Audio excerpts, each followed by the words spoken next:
La Bourse de Paris qui tutoie quasiment de nouveaux records. Hier, on a tapé quasiment les 7000. On les a tapés en séance, les 7400 points, pour revenir un petit peu en dessous, au-dessus des 7300 points.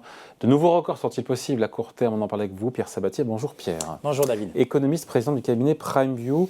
La tempête bancaire paraît quand même très loin, en tout cas d'un point de vue boursier. C'est quand même dingue ce renversement de psychologie des investisseurs, dépasser de la panique et au retour, pas de l'euphorie, mais en tout cas quasiment... assez rapidement, qui l'eût cru quand même? Pas grand monde. Alors, est-ce une tempête? Est-ce un coup de vent, presque, en l'occurrence quand on prend Enfin, vous n'êtes pas les malins il y a 15 jours absolument, non plus. Absolument. Même si notre point de vue sur le sujet, en fait, il est assez différent de ceux de la place sur la notion en fait, de panique bancaire. Mais je vais quand même répondre à votre question d'emblée. Est-ce qu'on peut battre les records? On en est si proche que c'est bien sûr tout à fait possible. Mais pour autant, il faut quand même avoir en tête, et c'est partagé par beaucoup d'investisseurs professionnels d'ailleurs, on est quand même dans une période étrange qui met beaucoup de monde mal à l'aise. À savoir qu'effectivement, on a des indices actions européens qui sont proches de leur sommet. Européens, parce qu'au niveau mondial, on en est très loin. Même les indices américains, en fait, on est dans une phase en fait, de rebond, on va dire, depuis le mois d'octobre, sur les marchés actions internationaux et américains en premier lieu, mais on n'est pas du tout, on est très loin en fait des précédents plus hauts, on est plutôt dans une phase de soulagement, de respiration. Elle est si intense en Europe qu'elle nous fait réatteindre les sommets, dans un contexte qui est quand même assez tendu, que ça soit d'un point de vue macro, que ça soit d'un point de vue géopolitique, mon prédécesseur l'a très bien évoqué, enfin, il décrit un monde quand même qui est extrêmement troublé, très incertain, dans lequel les primes de risque devraient être élevées. C'est-à-dire qu'une prime de risque, c'est-à-dire qu'en fait, le risque de rupture et la probabilité d'une rupture dans le monde qu'on décrit actuellement, elles sont élevées. Et naturellement, dans le monde de l'investissement, ça veut dire que ça devrait se traduire par des primes de risque qui seraient élevées. Une prime de risque élevée, ça veut dire que les investisseurs sont un peu plus exigeants ou un peu plus précautionneux quant aux risques qu'ils vont prendre. Aujourd'hui, les primes de risque sont extrêmement écrasées. Donc on est face à un monde ou à un marché action encore en plus en Europe qui paraît quand même en lévitation et dont le niveau de déconnexion avec l'économie réelle n'a jamais été aussi élevé. Voilà, et on se dit qu'effectivement, quand l'OPEP plus raye 1,6 million de barils le jour quasiment, et que le pétrole prend 8%, monte à $85, que les marchés actions montent. Je sais bien que le poids des pétroliers est élevé, mais on se dit... mais ça fait ressurgir le spectre de l'inflation, donc les difficultés que la Banque centrale aura en fait, à rebaisser ses taux, alors qu'on n'a pas commencé en fait, à en voir les conséquences sur l'économie réelle. Oui. Donc on est vraiment en fait, dans cette forme de lévitation. Alors, quand est-ce que ça s'arrête? Quand est-ce qu'on a reconnexion? Parce qu'il va y avoir reconnexion. Et je vous dis, le sentiment que ce caractère un peu de malaisé d'avoir à juger la situation, notamment des indices actions européens par rapport au reste du monde et dans un contexte global, il est vraiment partagé aujourd'hui. Vous savez, on est un peu dans cette période, et les États-Unis sont un peu en avance de cycle par rapport à nous. Je vous ai beaucoup dit, beaucoup répété, que le temps des marchés financiers n'est pas le temps de l'économie réelle. L'économie réelle, c'est vous et moi. Nous, vous et moi en tant que ménage, vous et moi en tant qu'entrepreneur. Et c'est ça l'économie réelle, c'est comment on consomme, comment on investit. Et donc, le temps des marchés financiers, c'est un temps d'arbitrage. Le lundi, j'ai envie d'acheter, le mardi, je vends. Le comportement des agents privés que nous sommes, en fait, il y a beaucoup plus d'inertie. C'est-à-dire que changer nos pratiques, ne pas réaliser quelque chose que j'avais envie de faire en fait, la veille, c'est très long en fait, à changer. Et tout ça pour vous dire qu'historiquement, cette très longue période, c'est 12 à 18 mois avant de véritablement pouvoir mesurer les conséquences de taux qui ont commencé à monter. Les changements de politique monétaire, en réalité, n'ont une conséquence sur nos comportements que 12 à 18 mois plus tard. C'est maintenant que tout commence. Et en fait, mars 2022, date premier mois d'augmentation des taux directeurs aux États-Unis, juillet 2022 en Europe. Faites le calcul, mars 2022 plus 12, ça fait mars 2023, on est en avril aujourd'hui. Donc, alors, c'est pour ça que les États-Unis sont probablement un exemple assez intéressant à comprendre. C'est en train en fait de basculer. Le monde de l'immobilier est en grande souffrance là-bas. Le neuf, c'est complètement figé. On a des indices qui, certes, en fait, sont en période de rebond, mais on voit bien que les chiffres de l'emploi aux États-Unis sont en train progressivement, eux aussi, en fait, de s'incurver. Beaucoup d'indicateurs avancés qui ne sont pas bien orientés là-bas. C'est tout simplement le fait que 12 mois plus tard, eh bien, les ménages ne peuvent plus continuer à utiliser leur carte de crédit pour aller payer. C'est ça, en fait, la réalité. C'est que la conso des ménages des Américains, c'était quoi? Alors, je reprends sur les États-Unis parce que, grosso modo, ce qui va se passer chez nous, c'est la même chose, 3 à 6 mois après. Et c'est ça, en fait, qu'il faut avoir en tête. C'est pour ça qu'il y avait probablement une vraie fenêtre de tir entre le mois d'octobre et maintenant. Voilà. Qu'on n'a pas, nous, d'ailleurs, été prêts à jouer, cette phase de soulagement-là. Elle a été extraordinaire pour en termes de ce soulagement-là, il a permis en fait d'avoir une fenêtre de tir, mais aujourd'hui on a vraiment l'impression qu'elle est en train de se refermer. Juste pour vous dire une chose, c'est comprendre que les ménages américains ont continué à consommer les bons chiffres qu'on a vus en macro. Pourquoi ? Parce qu'ils ont continué à payer avec leur carte de crédit. Voilà, l'augmentation du crédit distribué via leur carte bancaire a augmenté de 15% par an depuis l'année dernière, avec des taux d'intérêt associés qui atteignent aujourd'hui les 19%. Et donc on est là, c'est en train de changer. On est en train en fait de vivre cela. L'économie réelle nous rappelle à l'ordre. Donc à vous écouter, on est sur un point haut sur les marchés boursiers européens. Et il n'y a pas de raison que ça aille plus haut. Bien au contraire. Alors, évidemment, on n'a pas de boule de cristal, puisque ça, c'est finalement notre perception des risques immédiats ou à venir. Ce qui est certain, d'un point de vue macroéconomique et d'un point de vue fondamental, c'est qu'on est en train de vivre un ralentissement, d'ores et déjà aux États-Unis, et que l'Europe suivra. Parce qu'on ne vit pas de la même manière avec des taux qui sont à 1% versus 3,5, 4,5. Nous, on pense qu'il y aura récession. Voilà, on est même convaincu qu'il y aura récession parce que les gens sous-estiment les risques. Donc ça, c'est le premier point. Et donc aux États-Unis, ça a déjà débuté. En Europe, on a peut-être encore quelques mois où les données macroéconomiques, les indices, seront encore bien orientés avant de véritablement acter le changement de comportement des acteurs qui font l'économie réelle. Juste un élément qu'on ne maîtrise pas.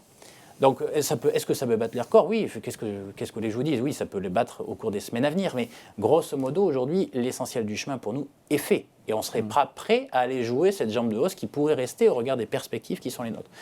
Même si on est à 13 fois les bénéfices attendus sur 2023 pour le CAC 40, on a un PER moyen sur 10 ans de 14, ça va. Alors, mais en fait, vous savez, le niveau de valorisation n'est jamais un indicateur d'entrée ou de vente des marchés, c'est un indicateur d'altitude. S'ils sont très élevés, c'est pas parce que déjà un niveau de valorisation est élevé que les marchés vont baisser. À l'inverse, je préfère acheter un niveau de valorisation plus bas. C'est parce que vous êtes fondamentalement value. Vous êtes un peu auvergnat comme moi, quoi. Vous n'arrivez pas à acheter les choses chères. Mais ça, c'est la traduction de l'auvergnat. C'est pour ça qu'on s'entend bien. Non, mais je veux dire, sérieusement, sur les marchés financiers, non, parce que vous voyez, les valeurs de croissance pendant très longtemps, elles ont été chères. Ça fait longtemps qu'elles étaient chères. Eh bien, c'est elles qui ont été les locomotives des marchés pendant très longtemps. À l'inverse, quelque chose qui ne vaut pas grand-chose n'est pas forcément un bon dossier. Mais juste, donc ça, c'est le premier point. Attention à trop utiliser l'argument de la cherté ou du caractère bon marché des marchés comme un élément d'entrée ou de sortie. Juste, le 13 fois les bénéfices projetés que vous évoquez là, nous interroge énormément. Pourquoi ? Parce que quand vous dites 13 fois, c'est 13 fois les bénéfices anticipés. Ouais. Si récession il y a, les bénéfices anticipés seront revus à la baisse. Ils sont beaucoup trop élevés. Il n'y a pas eu le début en fait de la correction des anticipations de profit pour les entreprises européennes. Donc le 13 n'est pas 13. Le 13, il est probablement déjà autour de 15. Si on est sur des scénarios assez conservateurs sur les révisions de profit associées à une récession. Oui. Donc en gros, on a mangé le pain blanc. On n'est pas très à l'aise. Et ce qu'on voit, pour le coup, vraiment in situ, sur les marchés, notamment dans le monde de l'immobilier, je le répète, j'ai deux dangers aujourd'hui.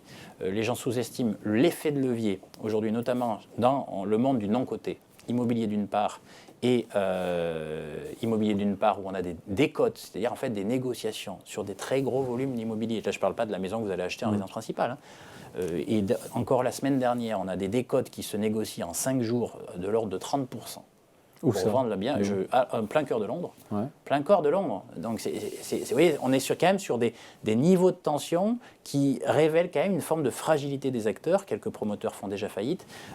Et vous savez que, en fait, l'immobilier, c'est vraiment le secteur d'activité qui est au confluent de la finance et de l'économie réelle.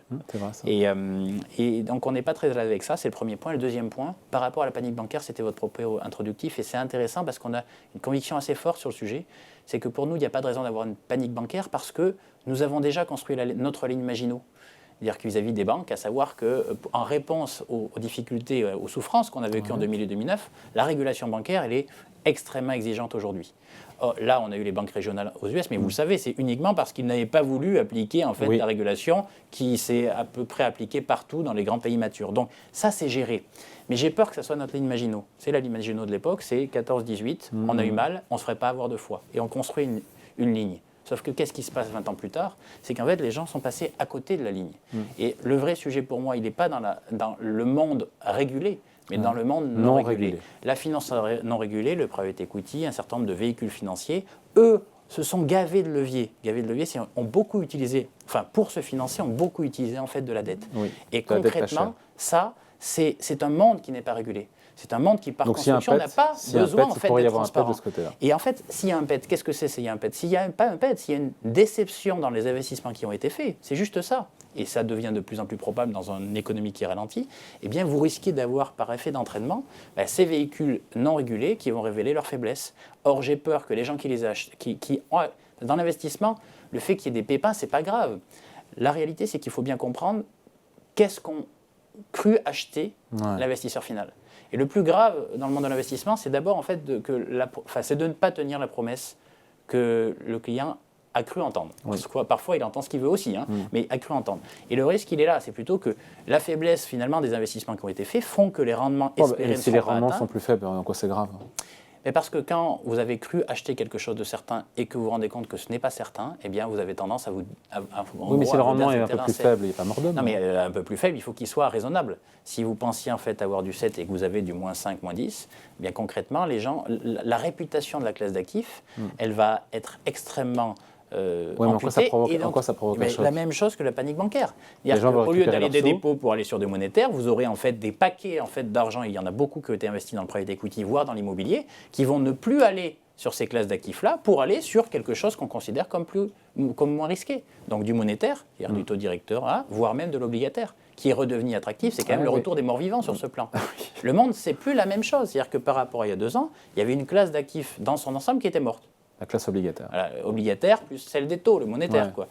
1 an plus tard, 1 an et demi plus tard, elle est revenue sur... C'est un concurrent sérieux. Donc l'acronyme TINA n'existe plus aujourd'hui. Si vous avez des déceptions sur ce que les gens ont acheté, vous savez, à côté, eh bien on peut avoir des moments de basculement et ça, naturellement, le producteur, celui qui tient le produit financier, private equity immobilier, lui, peut être en difficulté. Bon, il est baissier, Pierre. Voilà. Il est mal à l'aise. Il est mal à l'aise. Ça ne veut pas dire que les perspectives, quand même, cette notion de déconnexion dans un monde qui est relativement tendu, incertain, pour nous, nécessite des primes de risque plus élevées. Bon, voilà. Point de vue signé Pierre Sabatier, économiste et président du cabinet PrimeView. Merci Pierre. Merci beaucoup, David. Salut.